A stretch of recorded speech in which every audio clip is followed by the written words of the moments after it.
महाराष्ट्रातील स्थानिक जनतेने कर भरायचा, राजकीय वादात गुरफटून लढायचं आणि परप्रांतीयांना त्यांच्या कष्टाचा फायदा उपभोगू द्यायचा, हेच राज्य सरकारचं धोरण असल्याचा आरोप केला जात आहे. मुख्यमंत्री देवेंद्र फडणवीस यांच्या नेतृत्वाखालील सरकारने स्थलांतरित कामगारांना स्मार्ट रेशन कार्ड देण्याचा निर्णय घेतला आहे. मात्र स्थानिक करदात्यांच्या मागण्यांकडे दुर्लक्ष करून हा निर्णय घेण्यात आला आहे, अशी टीका जोर धरत आहे. राज्यातील रेशन यंत्रणेत सुधारणा करण्याच्या नावाखाली सरकारने 25 लाख नवीन लाभार्थ्यांना समाविष्ट करण्याची घोषणा केली आहे.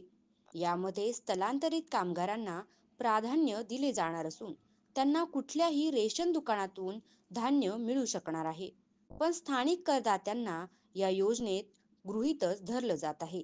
स्मार्ट शिधापत्रिका योजनेसाठी लाखो रुपये खर्च करण्याचे आदेश दिले गेले आहेत.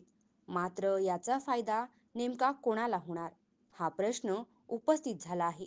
मागील 6 महिन्यात रेशन न उचललेल्या कार्डधारकांसाठी तपासणी करण्याचे निर्देश देण्यात आले आहेत. पण अनेक गरजू स्थानिक लाभार्थ्यांची नावं शिधापत्रिकेतून गहाळ आहेत. संगणकीकरण न झाल्याने 14 लाख लाभार्थ्यांसाठी मोहीम राबवण्याचा दावा केला जातोय, पण हा दिखावा असल्याचा आरोप होत आहे. सरकारच्या या निर्णयामुळे स्थानिक जनतेत रोष पसरत आहे. आपण आंधळ्यासारखे कर भरत राहायचं आणि स्थलांतरित मजुरांना फायदा मिळायचा, हे सरकारचं धोरण आहे. आम्ही आमच्या हक्कांसाठी लढत राहू, अशी भूमिका काही संघटनांनी घेतली आहे. धान्य वितरणात प्रामाणिकपणा यावा यासाठी इलेक्ट्रॉनिक काट्यांचा वापर केला जाणार असल्याचा जाहीर झालं आहे.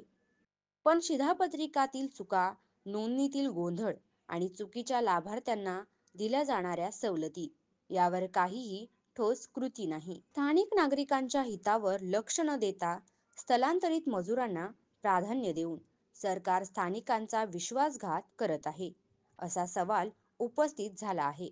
सरकारने स्थानिकांची मागणी ऐकून त्यांच्या हक्कांची जाणीव ठेवली नाही, तर रस्त्यावर आंदोलन झाल्यास आश्चर्य वाटायला नको. Infigo I care hospital, Badlapur पश्चिम, रेल्वे स्टेशनच्या अगदी समोर आणि वैशाली टॉकीजच्या बाजूला. तुम्हाला डोळ्यांच्या संबंधित कोणत्याही समस्या असल्यास इथे आहेत अनुभवी डॉक्टरांची टीम आणि अत्याधुनिक मशिनी. त्याचबरोबर मॉड्युलर ओटी आहे, जिथे तुम्ही मोतीबिंदू, काचबिंदूचे ऑपरेशन करू शकता. आणि एवढंच नाही तर इथे ऑप्टिकल सुद्धा अवेलेबल आहेत. मग आत्ताच व्हिजिट करा Infigo I care hospital, Badlapur पश्चिम.